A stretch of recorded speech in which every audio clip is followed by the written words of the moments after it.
It's so nice that people can enjoy different things and we can all be different people and we can all have different opinions and be okay with it. Welcome to my channel.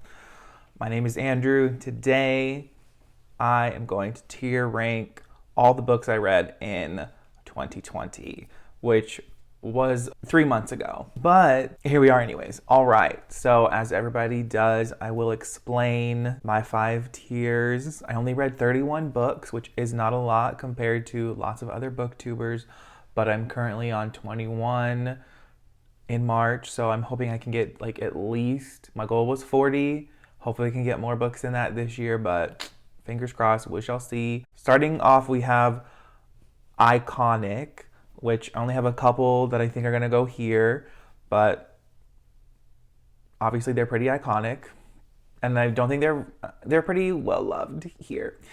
Then we have Good Ass Time, which was just, I mean, it's pretty self-explanatory. Good Ass Time. Then we have Overhyped, which means that there's probably some things that I enjoyed about it, but I didn't love everything, and I thought it wasn't perfection like some other books I read. Then we have What the Fuck Was That? Because I read some interesting stuff that was definitely not, it was just weird. It was just weird, and it was weird. Usually weird means I didn't like it, but there's some weird, sometimes I can get into the weird stuff, but sometimes, I'll explain it when I get to the specific book. Also, one of the books is behind me right now, and it's facing out. It's the only book facing out. So, then we have No, which we'll see.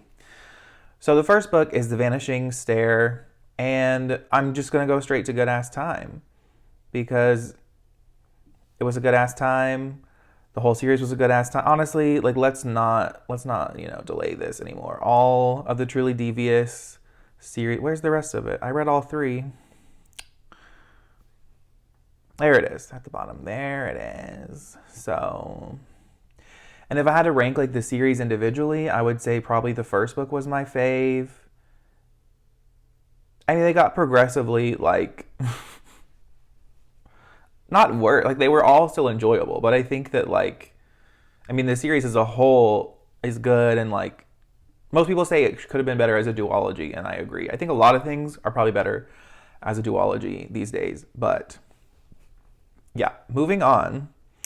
I also just love these covers, by the way. Anyways, so now we have the Red Scrolls of Magic, which I'm just going to put in no, because I think that like Cassandra's spin-offs that are still relevant to like the overarching timeline make sense. And even her short stories make sense. I even appreciate her short stories also. And I haven't read the second book in this series, but everybody that I've seen talk about it seems to say pretty negative things. So I don't think this needed to exist. I didn't get anything out of this book at all, unfortunately. All right, so this one I actually don't really have a good tier for this one because I think I don't see Beartown. Okay, so Beartown I gave it 4 stars. I really liked it, and I definitely wouldn't call it a good ass time. Definitely not. It was not a good ass time. It's about a girl who like has to deal with this hockey player team, and one of the guys it's really dark. So, and I definitely wouldn't call it iconic. I am going to probably put it in overhyped because while I still enjoyed it, I think that the people that I had seen talking about it made it out to be more than what I wanted it to be. So I'm going to put it in overhyped. The Seven Husbands of Evelyn Hugo is super hyped, and I am on the hype train, boo-boo. I am on it. I'm driving it. I am right there with you, me and everybody else. You have got to read this book. It is so good. I have seen all the positivity around this book. It's amazing. It's delicious. It's fantastic. It's iconic. It's just iconic. It's so good. The book is so good. It's probably my favorite of last year that's not a fantasy, because fantasy is my favorite. So things can't really top fantasy for me. Well, sometimes. All right. Then we have A Monster Calls, which I'm going to put in what the fuck was that? Because I didn't get it. I didn't understand.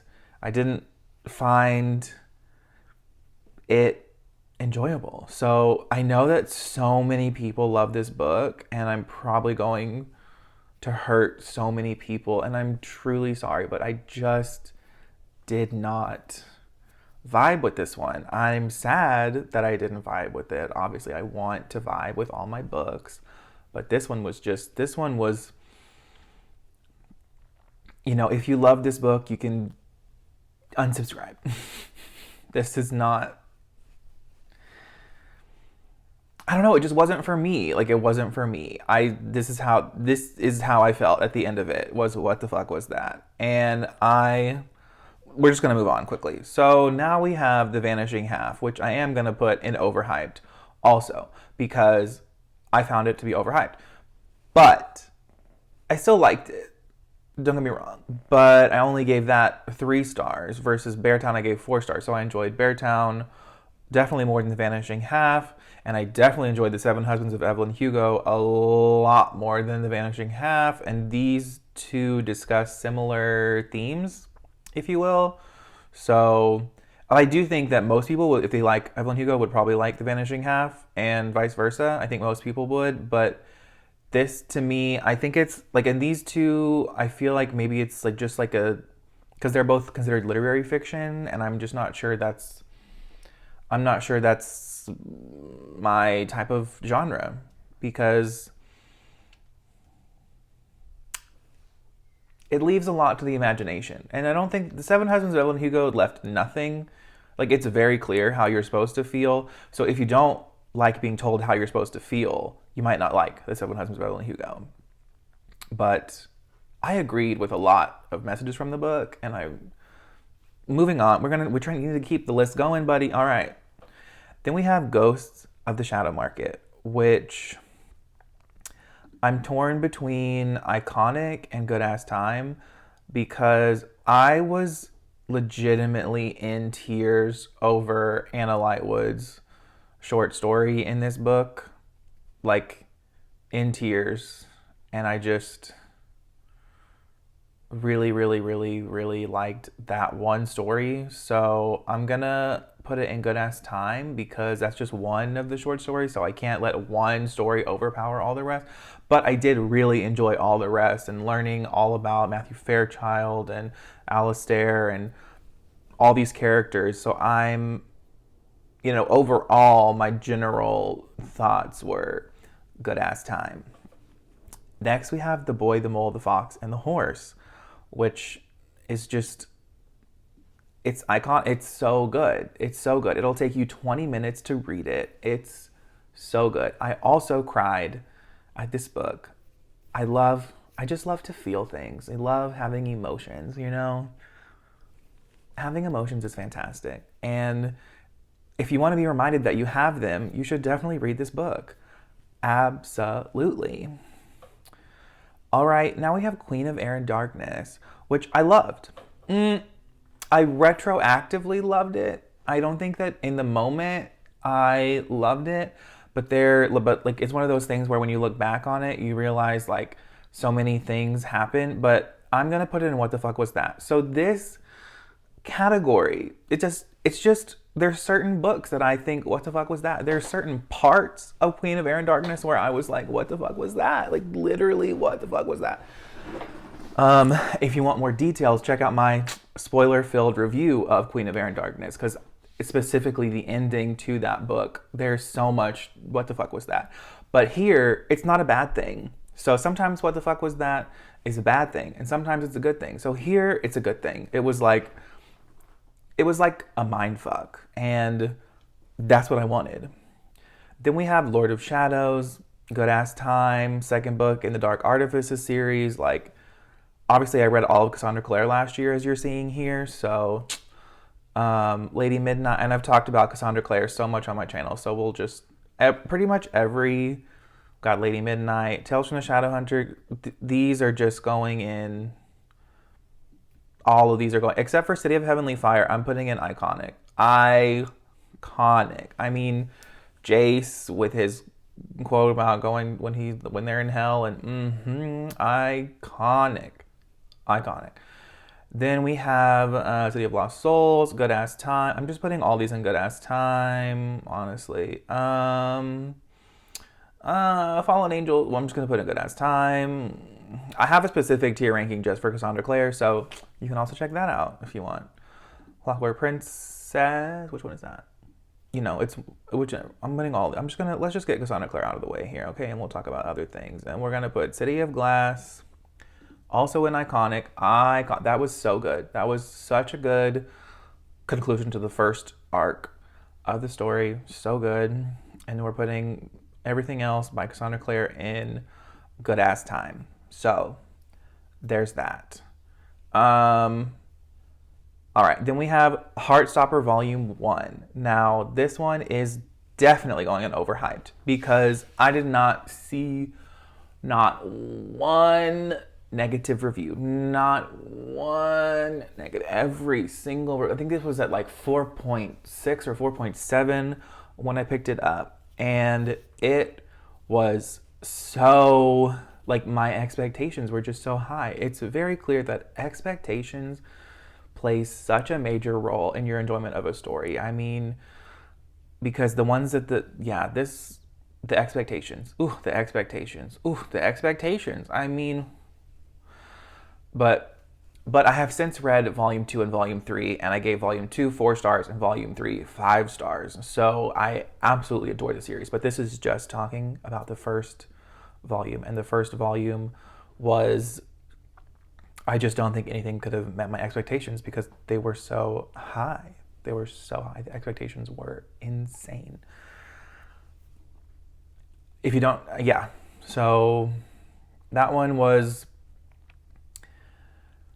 I also hated the ending. I hated the ending, but obviously it's a continuous series, so like it's not the end of the world. Like if that had been like a one and done situation, I would have been so angry. I would have given it like 1 star, but yeah, like we have enough stories that are sad.